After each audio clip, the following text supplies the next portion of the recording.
Hi guys, I'm Kasha. Welcome to our coffee times to talk about horror. And today I have for you my October wrap up. It's coffee time. October was quite a busy month for me, but I still managed to read, I believe, around 10 things, but 4 of them were horror novellas, so they were short. And I'm here today to tell you what I thought about the books. If you're new here, welcome.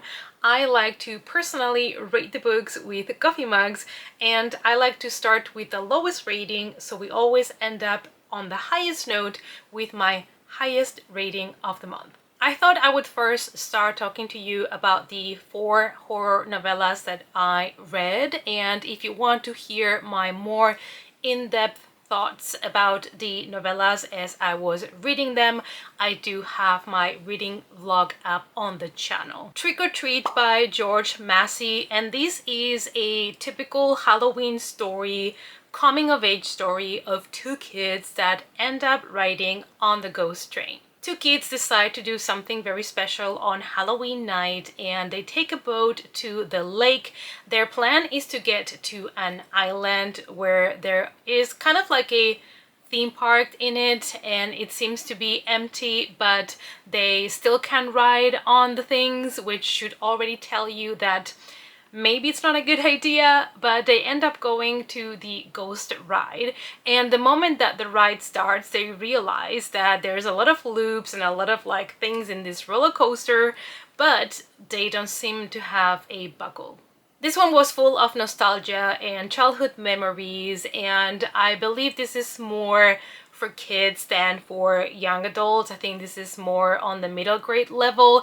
I have never heard anybody talking about this novella, so I'm glad that I found it and that I read it because I think it's an interesting read for Halloween season. Halloween Land by Kevin J. Kennedy. So in this one, we follow 2 friends, Zach and Wendy, and they love Halloween. This Halloween is going to be special because there is a carnival that is coming to town, especially for Halloween night, and they want to be the first ones to go and try all the rides. They're having fun at the carnival, and before the doors close, they decide to go to the fun house. However, when they come out, things have changed. After these events, we follow Zach and Wendy a couple of years later when they are a little bit older, and their friendship is no longer as it was. They kind of have distanced themselves from each other, and now the carnival is returning to town, and Zach and Wendy know what it exactly means, and they are determined to protect the town from the carnival this time around. I'm not going into specifics on why the carnival is dangerous or why they stop talking to each other so much, because I think it's something that you have to discover yourself. But I thought this one was also very fun and entertaining for a Halloween read, and especially if you love carnivals, because there is a lot of like background story about the carnival and all of that as well. Halloween Fiend by C.V. Hunt, and this one was really good. I really did enjoy this one. I can see why so many people really love it. We are in a town called Strang, and in this town, people are living a very sad life, I would say, because there is a creature that has threatened them, and they have made a deal with the creature. Every night the creature comes and they give the creature a treat, and they have decided to name this creature Halloween. So every night Halloween comes and picks up the treat that they have left for her, and everybody leaves it outside of their door. But apart from that every night treat that they give to the creature, when Halloween night comes around, they have to give a special present to the creature. And this book was a very interesting, exploration about small towns and traditions, and how people sometimes don't question the things that we do and why, and if we should stop it maybe. But it was very entertaining. I really enjoyed it. It was quite disturbing at points. I just wish I would have learned a little bit more about Halloween, the creature, and how we came to make a deal with this creature and all of that. I kind of wish that would have been explained, but nevertheless, this is a great pick if you want to read a Halloween story. The Halloween Store and Other Tales of Hallows Eve, and this is by Ronald Kelly. Now, this one was my favorite of the 4 things that I read for that vlog, simply because the stories were some of them were really messed up, and those were my favorites. Like Pretty Little Lanterns and Clown Treats, I believe was the other one. Those were my 2 favorites, and those were based exactly on Halloween night. So there are 7 different stories, and not all of them are exactly based on Halloween night, but these are all the type of stories that you would see like on a creep show anthology or something like that. And I really enjoy them. I don't think there's any story that I hated. I just love some more than others. Apart from those tales, the author also did kind of like a little section on the back explaining how Halloween felt when he was younger in the 60s, 70s, how the candy, the costumes, the traditions, how the decorations, like everything has changed through the years. And it was very interesting for me to read, especially as someone that doesn't live in the US, where the majority of the Halloween decoration and the craziness, you know, takes place. So those were the 4 novellas that I read for that vlog. Now let's go to the other books. The first one is How to Survive a Horror Movie by Scarlett Dunmore, and this is the book that we read with my Patreons for the Evil Book Club. And unfortunately, I didn't love it as much as I had hoped. At the beginning, I was really engaged with the story, but I felt like it started to drag a little bit for me, and it was also less scary than I had hoped, and unfortunately, it didn't tick all my boxes as I had hoped. So Charlie has a second chance at life. She is starting in a new school, so she can leave her past behind.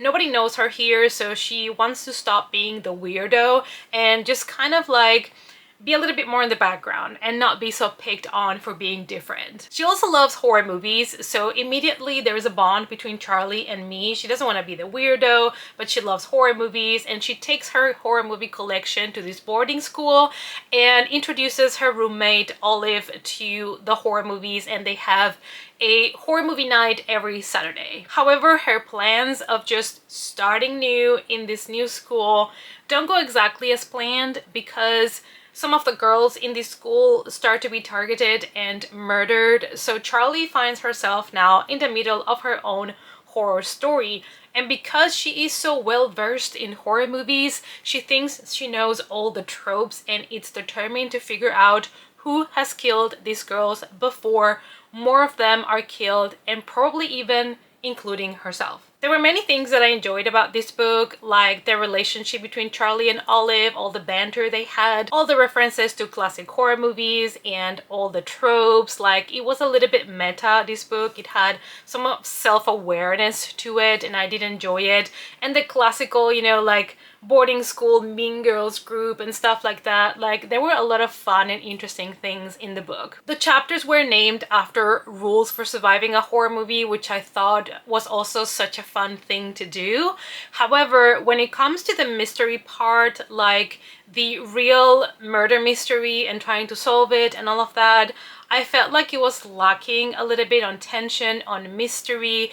It was a little bit disappointing. And also because there's a lot of like banter and humor in the book, I felt like a lot of times it was taking me out of that tension building moments or more atmospheric moments. Whenever they would come, I would feel like the humor sometimes worked as a disadvantage for the mystery part of the book. So maybe the humor could have been left out of those parts so that the horror bits would have been a little bit more intensified. I guess the humor makes the horror a little bit more cozy, but I was kind of hoping the horror to be more horrifying.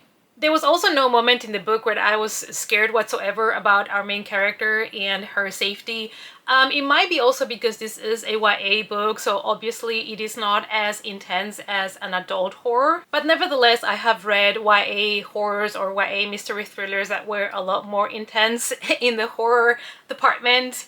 And I also kind of guessed the mystery earlier on, which is weird because I normally tend to never guess it, so I don't know what it says about it. I don't know if it's just way too easy to guess, because if even I got it, maybe it's just very easy to guess, because honestly, I'm mostly in the dark. I'm not gonna pretend that I always guess the plot twists. I never do. So I was surprised that I actually was correct. But I don't want to sound too harsh, because I had a good time with the book, you know, for what it was. It was a fun read, and I would definitely still pick up the next book by the author. Next we have Influencer by Adam Caesar, and first of all, let me tell you, this is not a YA book. A lot of people have been saying this is a YA book, but on the back of the book it says not suitable for younger readers, so it's definitely not YA. So keep that in mind, because the opening scene of this book was my favorite part of the book, and it was very, very disturbing, very messed up. So keep in mind, because I've seen on Goodreads many people saying it's YA. It is not. Just putting it out there, disclaimer, because I don't want people to think, oh, this is YA, and then the first thing that they are confronted with, it's a very heavy, disturbing scene as an opening scene. The opening scene to this book could be, you know, kind of like the opening scenes to the Scream movies, where you have a brutal murder, and from that on, then we start the movie. Like, that is always like a prelude to what's gonna come next. So that scene was quite heavy. The book is told from two different perspectives. One of the people that we follow is Aaron. He is a rich kid that has always had it easy in life, and he has a secret online identity. He is an influencer, and he is trying to influence people to do what he wants. And he goes to a new school now and is trying to make new friends. And that is where he meets our other main character. That is Crystal. And when Crystal meets him, she already has a bad feeling about it. She doesn't know what it is, but there's something off about this guy, and they will become enemies. So it's kind of like also not really a cat and mouse game between them, but they are definitely trying to get each other for the whole book. Probably the middle of this book could have been edited down a little bit, because I feel like it probably was a little bit longer than it should have been. But I also understand that when you have two different characters with very different points of view and their stories are supposed to intertwine, sometimes it's hard to decide what can go so that the two stories merge together in a very organic way. The book touches a very interesting topic, which is how much influence an influencer actually has, and are they able to make people do what they want? Also, do you believe anything someone you admires says or asks you to do just because you admire them and you are part of their fan base? What would you be willing to do for someone that you follow, that you admire? This is a very interesting topic, you know, the power of control that you might have over others. And it was a very entertaining read, but my favorite parts were the beginning and the ending, because that's where the majority of the action really takes place. So those were my favorite bits. Moving on to Night Show by Richard Lehman, and this has been one of the shortest Richard Lehman books that I have read, and interestingly enough, also one of the ones that I've enjoyed the least. I mean, I enjoy all of his books, but I think this is one of my least favorites, even though it has many things that I love. Let's get to it. Probably the reason why I didn't enjoy this book so much is because it merges the stories of two different women, but the way that it's done, it's a little bit confusing at the beginning, because I feel like their stories are not established and then moving to the next woman. It's like we jump back and forth without any like headers on the chapters of who are we talking about. So it makes it a little bit more confusing at the beginning until you really get into the groove. So the beginning was a little bit slow for me because I was trying to figure out who we were talking about in every chapter. One of the girls that we follow is called Linda, and when she was in high school, a couple of boys wanted to prank her, but the prank is something that they took way too far, and they absolutely terrorize her to the point that it has caused her some trauma, and she has dedicated her adulthood to seek revenge. The other woman that we follow is Dani, which was my favorite character because she is kind of like not very smart when it comes to who to trust, but she works in the horror movie industry. She is like a makeup artist in the sense that she does special effects and prosthetics and all of that good stuff. So there's a lot of discussion about horror movies. How do they do certain killing scenes and all of that, and you see her on set prepping all the props and everything, and I really enjoy that part of the story. And she also has a stalker, and this guy is very creepy. It's very uncomfortable whenever he's around, but he loves her so much. He's so in love with Dani. He would do anything for her. And at some point, the stories of these two women will start to connect. There will be some, you know, pieces that connect together. What you can expect from this book is what you can expect from any Richard Lehman book. It's very disturbing, gory, there's nudity, there is abuse, there is violence. It's a very small book, but all of that is packed in here. If you read Richard Lehman before, you know what to expect. Next, we go back to YA, and I have Under the Surface by Diana Urban, and this has been my second book by the author.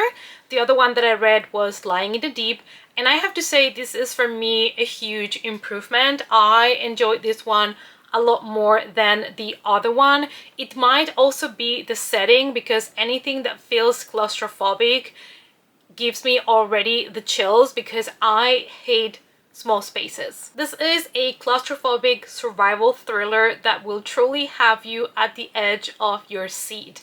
And in this one, we also have two different points of view. I feel like that has been a recurring theme in this month of October. My TBR pile has been filled with books that have multiple perspectives.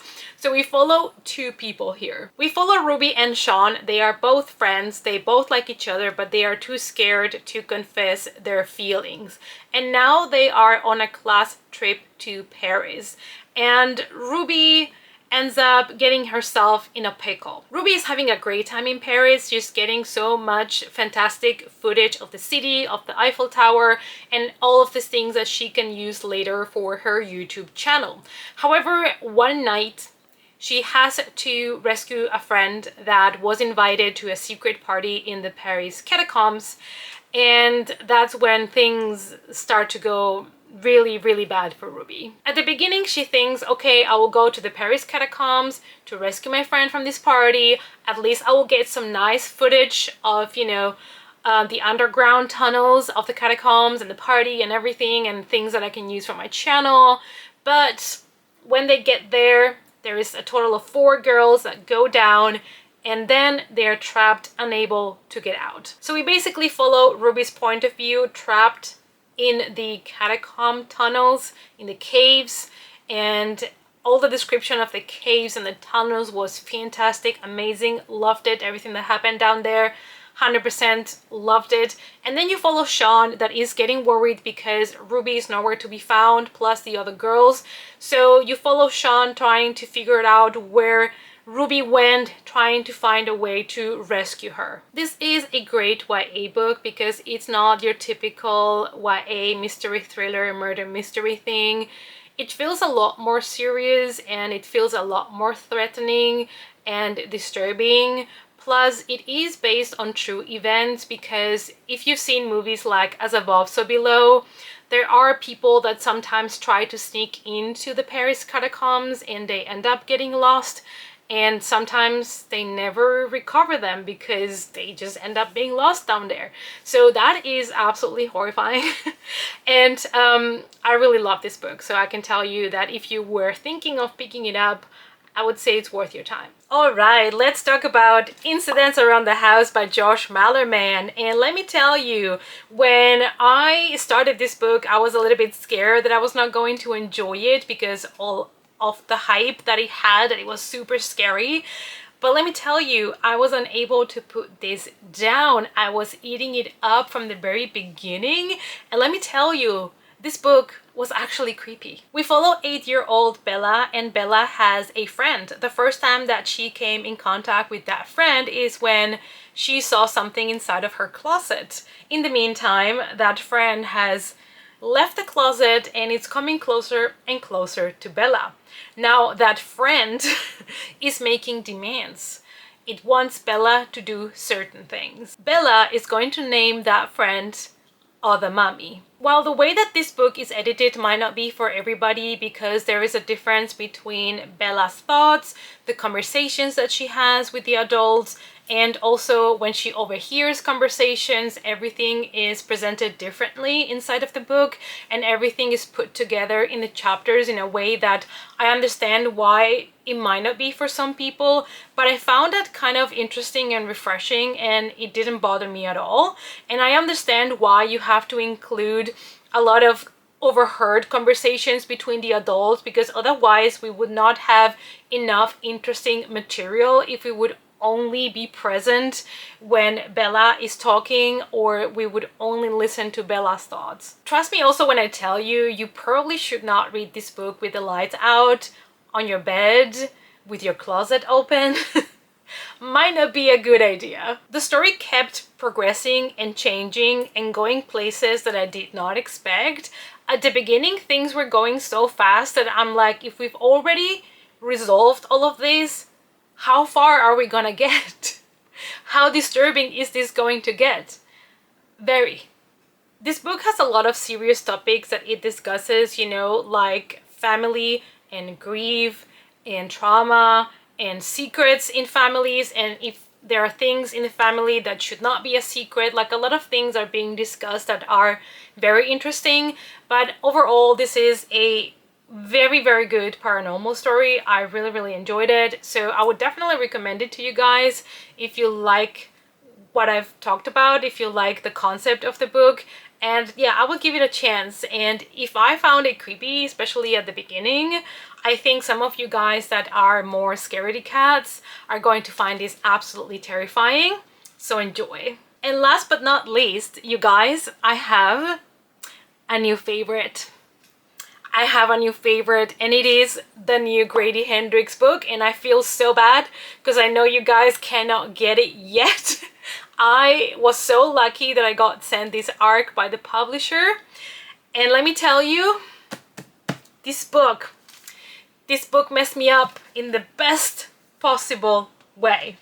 So let's talk about it. I am going to make a separate video, a complete review on the book, completely spoiler-free, where I would go a little bit more into detail on the themes, the characters, the horror aspects, all of that, spoiler-free, I promise. But let me tell you quickly my thoughts on this. It is Witchcraft for Wayward Girls by Grady Hendrix. It comes out in January 2025. We are in the 70s and we follow loose girls, wayward girls, and these are underage girls that have fallen pregnant, and they are all sent by their families to this home where they can get rid of their problem.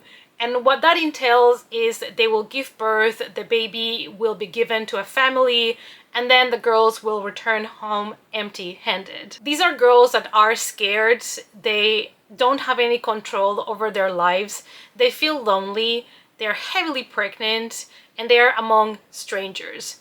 There is nothing more horrifying already than that.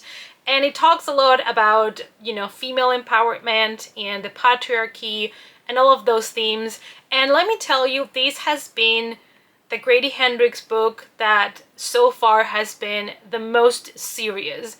The writing style feels different. It feels a lot more mature, for a lack of better words.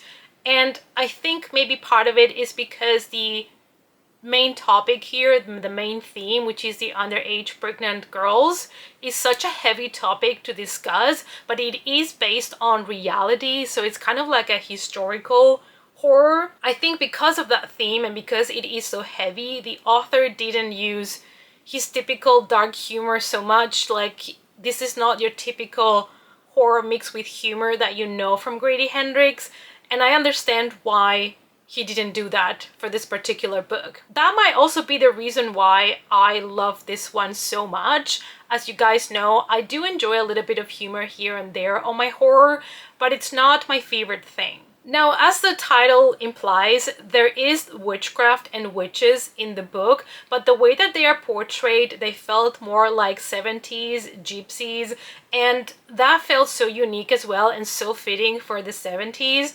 The book is a slow burner. It starts very slow, and it's not only until I would say 20% into the book that the witchcraft part is kind of introduced, and from there things take off. But I would say the horror in this book comes mostly from humans and what we do to each other, and it is a book that is probably gonna make you really angry, but I think that's also kind of the point. I would say it's a historical horror coming of age story, and there's also some horror when it comes to the girls, because you need to remember this is a book about underage girls that are going to a home to deliver the baby, so there is going to be depictions of birthing in detail, and those are messy and bloody as in real life, so the author is not holding anything back, just for you to know. And it talks about if you could have power, but that power would come with consequences, it would come with a very heavy price, would you use that power?